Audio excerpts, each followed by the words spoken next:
ఇక తెలంగాణ రాష్ట్రంలో అతిపెద్ద ప్రయాణ ప్రాంగణమైన కరీంనగర్ బస్టాండ్లో ప్రయాణికులు తీవ్ర ఇబ్బందులు ఎదుర్కొంటున్నారు. సంక్రాంతి పండుగను పురస్కరించుకుని ప్రయాణికుల రద్దీ దృష్ట్యా ప్రత్యేక బస్సులను ఏర్పాటు చేశామని చెబుతున్నప్పటికీ వాస్తవ పరిస్థితి మాత్రం అందుకు భిన్నంగా ఉన్నాయి. పాఠశాలలతో పాటు కళాశాలలకు సంక్రాంతి సెలవులు ప్రకటించిన నేపథ్యంలో ప్రయాణికులు పండుగ కోసం సొంతూరుకు పయనమవుతున్నారు. తగిన సంఖ్యలో బస్సులు లేకపోవడంతో తీవ్ర ఇబ్బందులు ఎదుర్కొంటున్నారు. ఇదే అంశానికి సంబంధించి కరీంనగర్ నుంచి మా ప్రతినిధి శ్రీకాంత్ మరింత సమాచారం అందిస్తారు. పేరు గొప్ప ఊరుదిబ్బ అన్న చందంగా మారింది ఆర్టీసీ అధికారుల తీరు. పండుగ వేళ ప్రత్యేకంగా కళాశాలలకు కూడా సెలవు ప్రకటించడంతో నిన్నటి నుంచి పాఠశాలలకు ఇప్పటికే సెలవులు వచ్చిన నేపథ్యంలో కూడా సంక్రాంతి సెలవుల నేపథ్యంలో కళాశాలలకు కూడా సెలవులు ప్రకటించిన నేపథ్యంలో పెద్ద ఎత్తున కూడా ప్రయాణికులంతా కూడా రాష్ట్ర వ్యాప్తంగా ఏదైతే తమ గమ్యస్థానాలకి పండుగ పూట గమ్యస్థానానికి వెళ్లేందుకు గాను పెద్ద ఎత్తున కూడా బస్టాండ్లకు క్యూ కడుతున్న పరిస్థితి అయితే ఉంది.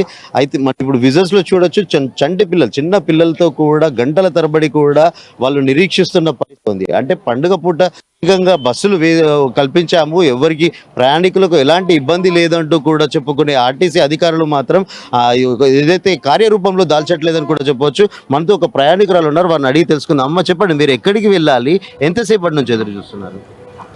ఉట్నూరుకి వెళ్ళాలి. ఎంతసేపు అవుతుంది? అంటే మీరు ఇక్కడ ఉట్నూరుకి ఇప్పుడు ఈ కరీంనగర్ బస్ స్టాండ్కి వచ్చి ఎంతసేపు అయ్యింది? గంట అవుతున్నది. గంట సేపటి నుంచి ఎక్కడ బస్సులు రావట్లేదు. వచ్చింది కానీ బాగా ఫుల్ జనాలు ఉన్నారు. ఎందుకు అయి ఉంటుంది అంటారు అట్లా? అయ్యో ఫ్రీ టికెట్ చేయబట్టి అట్లా అవుతున్నది.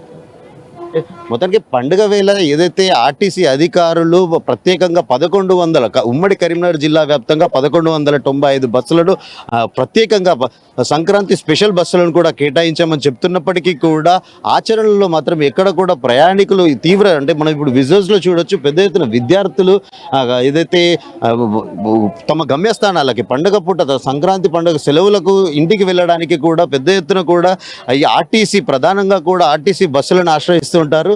ఈ నేపథ్యంలో తమ ముల్లే మూట సదురుకొని అంటే కళాశాలల్లో సెలవులు ప్రకటించడంతో హాస్టల్లో ఉంటున్న విద్యార్థులు ఇప్పుడు మనం ప్రస్తుతం విజువల్స్ లో చూడొచ్చు, హాస్టల్ విద్యార్థులు కూడా లగేజ్ తో పాటుగా కూడా ఏదైతే తమ సొంత ఇళ్ళకి బయలుదేరడానికి ఆర్టీసీ బస్ స్టాండ్కి వచ్చినప్పటికీ కూడా గంటలు గడుస్తున్నా కూడా ఆర్టీసీ బస్సులో మాత్రం తగిన సంఖ్యలో కూడా ఏర్పాటు చేయలేదంటూ కూడా వాళ్ళంతా ఆవేదన వ్యక్తం చేస్తున్న పరిస్థితి. అంటే మొత్తంగా చూసుకుంటే ఉమ్మడి కరీంనగర్ జిల్లాలో కేవలం అధికారుల ఏదైతే ప్రకటించిన ప్రతి పండుగ కోసం ప్రత్యేకంగా బస్సులు ఏర్పాటు చేశామని చెప్పడం మాత్రం ఒక నీటి మీద రాతలే అని కూడా చెప్పవచ్చు.